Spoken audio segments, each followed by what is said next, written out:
Hi guys! Glad here back on the channel, and whether you're new or regular viewer, I'm so happy that you're here in today's video. Oh my goodness, I can't believe I'm doing this kasi napapanood ko lang to dati, and right now I'm doing this for you Glammates. I will be sharing with you the products that I have used last year, yung mga binili ko, ginamit ko at naubos ko.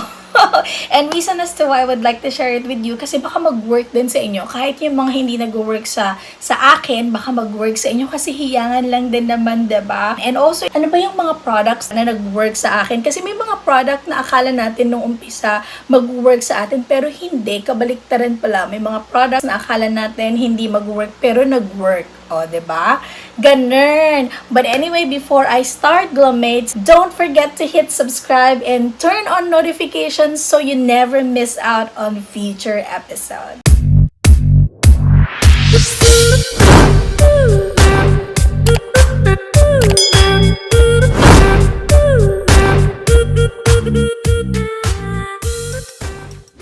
Honestly, Glammates, hindi ko alam kung paano magsisimula kasi I feel like napakadami nila at medyo mahaba-haba tong video na to. I'm working from home, papasok pa lang ako and I just decided to do this video kaya nakapambahay lang ako kasi mamaya may mag-comment dyan, Glam Chick Bagliasa, pero hindi naka-glam. Pero ito naman yung mga importante. And also, some of the products, normal lang siya or I mean, regular, nothing special. But since gagawin na rin naman natin to, then why not gawin natin to lahat, diba? Kasi inipon ko lang talaga sila. Okay, so let's start with sa head muna. Of course, this one, this is my go-to shampoo, diba? Walang laman talaga. I like this one, specifically this pink because coconut cream, alam nyo naman yan, nyug, coconut, maganda sa hair. And yung Palmolive kasi, this one, 2-in-1 na siya. So, shampoo at the same time conditioner. So, tipid. And nakalagay dito, intensive moisture. Yes, malambot siya sa buhok. Plus, napakabango niya. And also, this one is for dry, coarse hair. So, yeah, that's why I like this one. And naglabas sila before ng Palmolive micellar shampoo. Siyempre, micellar, diba? Like, parang we want clean, fresh, ganun yung feeling. That's why I tried this one. Pero babalik pa rin ako dito sa go-to. Trinay ko lang kung okay. Okay din naman, pero mas mabango. Nagli-leave ng fragrance tong pink. Kaysa dito sa Pure Freshness with Natural Lemon Oil. So, babalik pa rin ako dito. Kaya, pansinin nyo, maliit lang siya. Unlike this one na go-to ko talaga siya, so napakalaki. Dahil nagpakulay ako ng hair, so medyo hindi naging maganda, like naging dry yung hair ko, or in short, nasira siya. So, I look for a shampoo na for repair. Ganun. And reason as to why I bought this, so diba, yung tipong first time mo palang gagamitin, pero big bottles na agad. Huwag niyo akong tolaran. Glammates. Feeling ko lang kasi makakatipid ako dito, but, you know, hindi ko kinonsider na kung mag-work siya sa akin. So, I thought kasi, mag-work siya sa akin because yung sister-in-law ko, ginagamit niya to at nag-work to sa kanya. And, from the name itself, I'm not so sure how to pronounce it. Correct me if I'm wrong. Kerasis, ganun. Tapos, hair clinic kasi. So, diba, hair clinic. So, I'm under the impression na magiging okay yung hair ko kahit papano. Mabubuhay. Yung mga frizzy hair ko, ma-treat niya. Well, unfortunately not. So, inubos ko lang siya. So, this one is the shampoo and this one is the conditioner. So, yeah, 17 amino balance. Tapos may argan oil siya. I think this one is 400 if I'm not mistaken. Check nyo na lang, Glammates. So, yan. This one, I thought, kala ko mag-work, pero hindi. And then, yun na nga, nagkaroon ng problema, as well as yung thinning hair, nung nagpa-check ako. So, ni-recommend sa akin tong shampoo ng Kerastase for thinning hair. At first, akala ko okay kasi medyo nababawasan pero hindi totally. So, this one is kind of expensive. This one, Kerastase specific, ganyan, 250 ml. And I think, ayun, may presyo pa, 1,950. I feel like it's not worth it because wala akong masyado nakitang difference. Kaya, in-stop ko to. Yan. And then, at the same time, I also bought this one kasi ni-recommend din sa akin to sa clinic nila. Kerastase pa din specific. This one naman is serum. So, naubos ko na siya, pero wale pa din. And also, yung partner ko, yung hubby ko, ginagamit to at nagbabalakubak siya. So, probably, hindi nag-work best for him. So disclaimer, Glammates, yung experience ko baka iba yung maging experience nyo, okay? So yun lang. And then of course, dahil nga kailangan ng rescue nung hair ko, I tried also this one, the Cream Silk Triple Keratin Rescue. Isama na rin natin to, diba? Yung mga treatment, Cream Silk daily treatment. So kayo, Glammates, baka super immerse kayo sa mga ganitong products, sa ganitong problema, then comment below for yan, my hair, o diba, dahil yan sa bleach. Hindi ko pa siya pinapaayos or pinapatreat. Hinahayaan ko muna kasi nakumalma, diba? So comment below if meron kayong marirecommend sa akin. Perfect for my hair problem. Next phase, first would be this Bioderma Micellar na makeup remover. So as you can see, small bottle lang siya kasi hindi naman ako talaga madalas mag-makeup. Depende lang talaga sa mood ko pag umaalis or merong event sa office, ganon. Kaya eto. And then, this one is kind of expensive too. Trinay ko lang 498 pesos. But this one, mas sulit to kasi nagagampanan rin naman niya yung trabaho niya. And this one is micellar cleansing water. Hindi pa siya ubos kaya hindi ko siya sinama. Pinakita ko lang sa inyo, Glammates. Ito yung dalawang makeup remover na ginagamit ko or solution. Yan. Ito, mas makakamura ka dito. Ito, kinda expensive but okay din naman to. Very gentle lang siya sa face. And then, kung gusto ko mag-double cleanse, like super duper, nag-makeup ako, kailangan kong matanggal lahat. I'm using this Vanilla & Co. Sulit na sulit to. Okay, next, facial wash. Well, actually, go-to facial wash ko is tong Cetaphil. Well, you can never go wrong with Cetaphil. Laging yan sinasabi ko kasi very gentle. And kilala na sila, even sa baby, diba? Yun yung nire-recommend ng mga doctor na body wash for baby, especially for newborn. Yan. And then, trinay ko lang tong Centella Madagascar. Inubos ko rin naman siya. And yeah, it does the work, but I feel like mas okay sa akin to for brightening effect. 3 out of 5. Yon. This one, sa akin, ito pa rin. Number 1 ko pa rin to. Well, actually, dalawa lang. Well, 4 pala. Although yung dalawa, hindi ko pa ubos. The Fairy Skin and also yung isa, I forgot. Nakalimutan ko yung pangalan, but ilalagay ko na lang dyan. And then, this one. Magkaiba lang ng packaging pero same lang sila. Yan. So, ito, yung mga naubos ko last year. And then, for toner naman, definitely Cetaphil, na share ko na to sa inyo, Glammates. Maganda rin to kasi nagbibigay din siya ng brightening effect.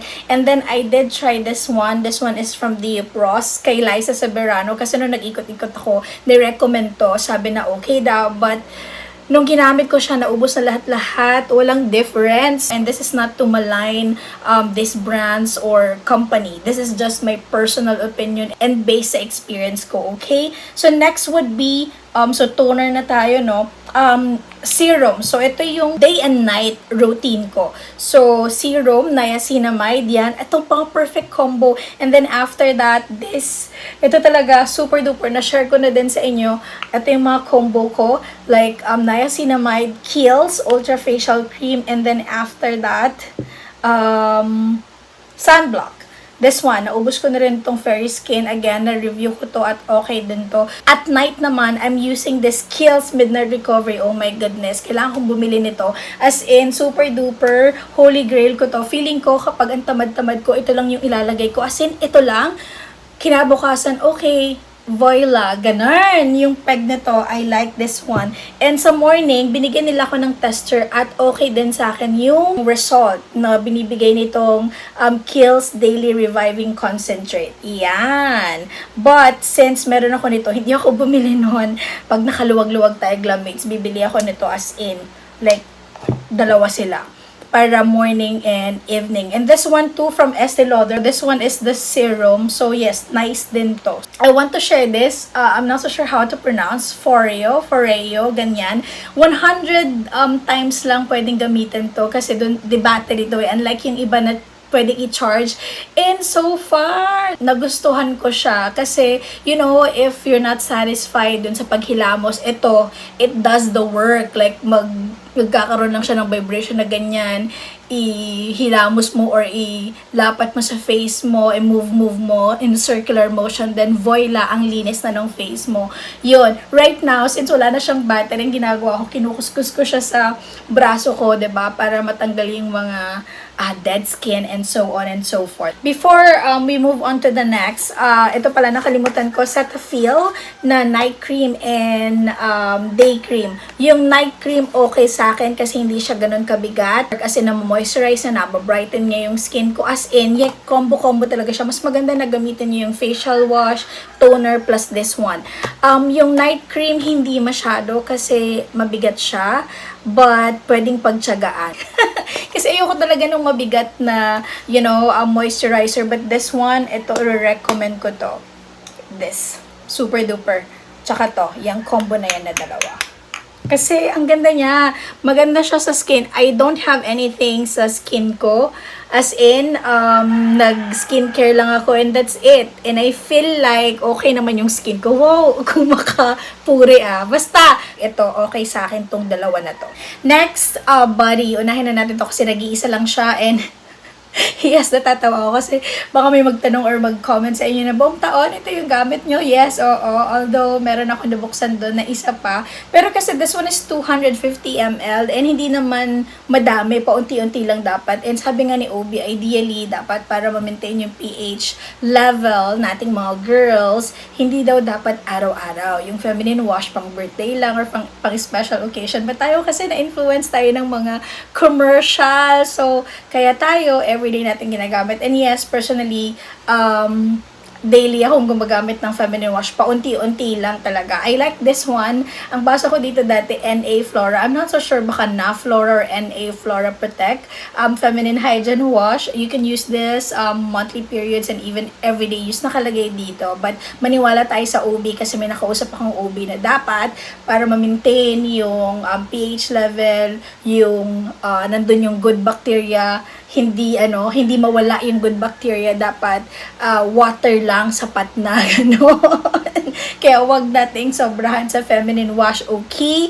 So I like this because it makes me feel clean, fresh, and mini-maintain niya yung pH level down there, and also it controls the odor down there. Sa lahat ng feminine wash, ito yung pinaka nagustuhan ko. Next, this one, Koji-san. Nagbabalik ako sa Koji-san. Kailangan kong stop kasi na-meet niya na yung parang pinaka-plateau or like hanggang dun lang talaga ako puputi. And then ngayon, I feel like malaki yung improvement. Mas maputi na ako sa jowa ko, unlike before na mas maputi siya sa akin, and ito lang naman yung mga ginagamit ko.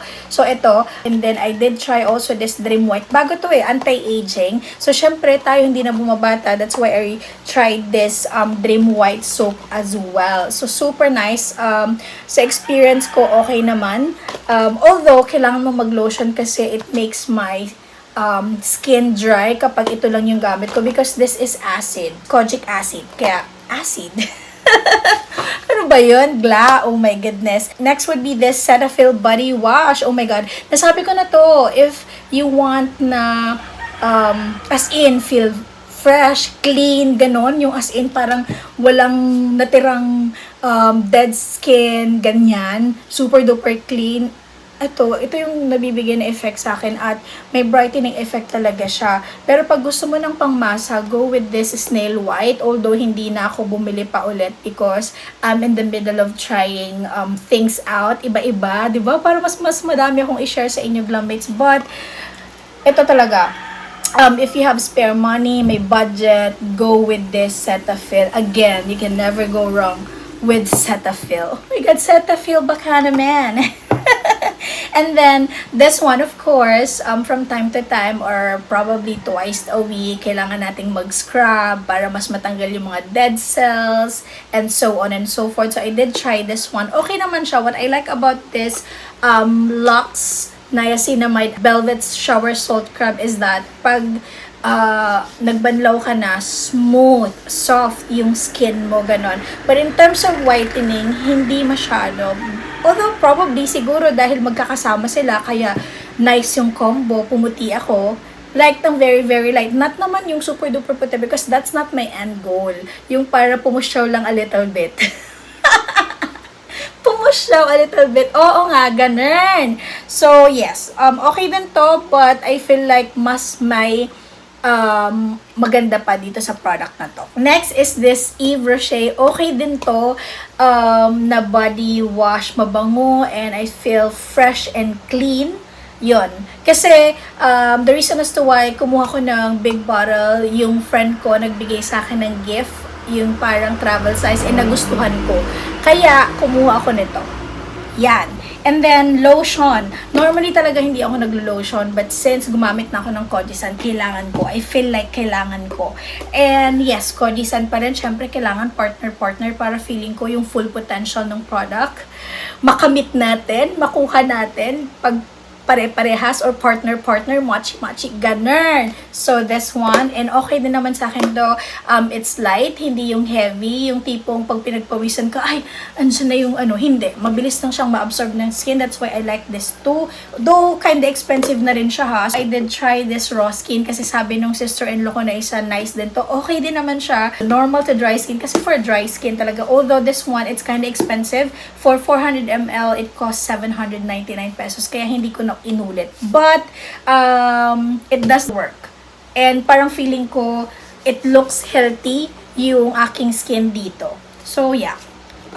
Siguro magbabalik loob ako dito sooner or later. And then, trinay ko din to, UV Extra Brightening. Gel nga lang yung peg. Carry din naman siya, but I like this one better, yung effect sa akin. But, hindi rin siya heavy, okay din naman siya. And kung gusto mo ng mas mura, go with this as compared dito sa Kojie-san. And then, I reviewed this Nooks. So, honestly, wala na akong lotion. Inubos ko lang siya. And kapag kailangan kong mag-moisturize ng skin, ito yung ginagamit ko. At yan, I'm on a second bottle na. Ito yung empty bottle niya. As in, tinipid ko talaga siya. Dati sa hair ko lang, pero ngayon, hindi ko na sa hair nilalagay. Sa katawan na at ang bango.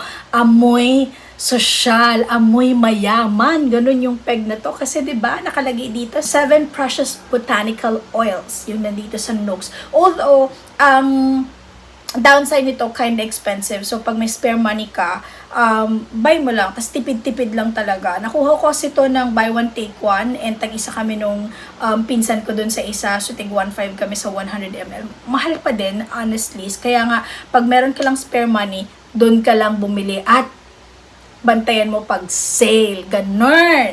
Ngayon sa underarm naman tayo, walang ang tawag dito, like deodorant, walang ganon Mars, walang ganon Glamex. Ang ginagamit ko sa underarm ko is this toning lotion at naubos ko tatlong 240 ml sa loob ng isang taon. Imagine niyo yun. Kasi nga, hindi talaga ako nagde-deodorant. Ito lang talaga. As in, direct application. And what I like about this one is kaya kang ipaglaban. At, nawawala, not naman totally wala, but lessen niya yung chicken skin ko. So yun, 'di ba yung toner nilalagay sa face? No, nilalagay ko to sa kilikili ko as in, at patuloy ko pa siyang ginagamit ngayon kasi feeling ko as in talaga nakakatulong siya sa chicken skin ko right now kasi na hindi ko pa kayang pabelo, magpa-IV, ganyan. So dito muna tayo sa mga toning solution. And then, kapag sa bahay lang, itong toner lang yung gamit ko. Pero kapag umaalis ako, pumapasok sa opisina, lumalabas ng matagal, dinadagdagan ko siya ng lactic acid. This one is the 10% plus HA. 4 yung naubos ko. Ito may konti pa, but paubos na kasi isang gamitan na lang yan. So, sinama ko na rin siya.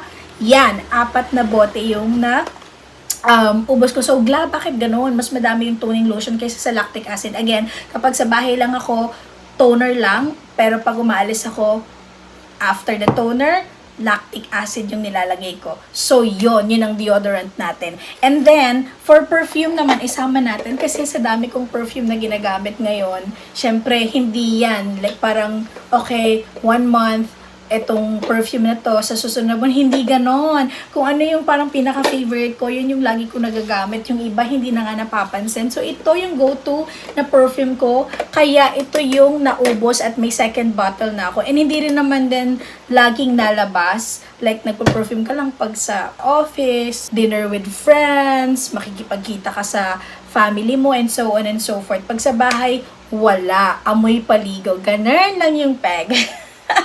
Okay, last but not the least, sa face pa din, but specifically makeup. So, syempre, lagi kong bida, kahit sa mga bag review ko, Johnson's Baby Powder. Diba? Pag wala kang face powder, go to Pampafresh, kahit sa katawan, sa mukha, laban na laban. O diba nga, dalawang malaki ang naubos last year. Apart from dun sa maliliit na nandun sa bag, diba? Okay, next would be this Avene na thermal spring water, kasi gusto ko to pag medyo namumula yung face ko, igaganyan ko lang, pampa-fresh, ganun, and I feel like, ano siya pampakalma ng skin ko, like lalo pag mainit, yun, soothing, yun yung tamang term, soothing and anti-irritating, kaya gusto ko to. Next would be ito, mga favorite ko from Benefit. I totally believe na yung talagang eyebrows on fleek, hindi mo lang din naman makukuha yun ng isang product lang, like dalawa, like this pencil, tapos meron ka pang this brow gel na para mas maging bushy. Yung last would be the brow setter. Yun, yung para magtagal siya. Ito, super, i-recommend ko to. Plus, this Anastasia. At first, I'm hesitant to use Anastasia kasi nga mas expensive siya as compared sa Benefits. Pero hindi naman sila nagkakalayo ng price. And nabigyan kasi ako ng sample at ang ganda. Ayan, ubos na, wala na. So, yeah. I would recommend as well the Anastasia if meron kang extra. Kasi medyo pricey to nasa side ng high-end brand. And then, lip glow yan. As in, wala na like parang gaganunin mo na lang para magamit mo. So, ito yung unang-una kong lip glow. Tapos, all-nighter. Honestly, makeup or setting spray, hindi talaga. Like, nito na lang. Kasi nga, 'di ba, feeling beauty vlogger, ganon. Kaya ako nagve-venture or nagtatry ng mga kung ano-ano about beauty. And then, this one is Chanel. Free lang to. Pero, honestly, I don't like it. Mas gusto ko pa yung mura. I don't know. Meron kasi ako na-try, especially the Happy Skin. Yun. Kapag tinanggal ko, as in, wala namang mark dito. Ito, I don't know. Kahit na pulido kong gawin, nag-smudge siya Yeah. So, I don't like it. I'm so sorry. Hindi siya nag-work for me. But this one is one of my favorites. Well, actually, first favorite ko to na foundation. The Forever Skin Glow. Tester lang siya, kaya ko siya nakilala. And yeah, ang ganda din ng lapat nito sa akin. At naubos ko at tinipid ko talaga to. Kaya yung mga full bottle ko, ngayon ko palang nasisimulan. Yeah. So, yeah, we're done! Oh my goodness. So, ilan lang naman yung mga hindi masyadong nag-work sa akin, no? But most of the products na ginamit ko, okay naman so far. And some of these, i-continue ko pa din. Yung hindi, baka balikan ko or i-try ko some other time kasi, again, I'm in the middle of trying things out para mas mai-share pa ako sa inyo, Glummates. At makita ko talaga kung ano yung tailored suit sa akin sa mukha, foundation, facial wash, and so on and so forth. But thank you so much for joining me for today's episode. I hope you did like it. If you enjoyed this video, give me a thumbs up and share it with your friends. And if you haven't already, don't forget to hit subscribe and turn on notification so that you would get notification every time I have a new upload. And Glummates, your support means the world to me. Until next time, stay awesome, be gladsome, and keep chasing those dreams. Bye!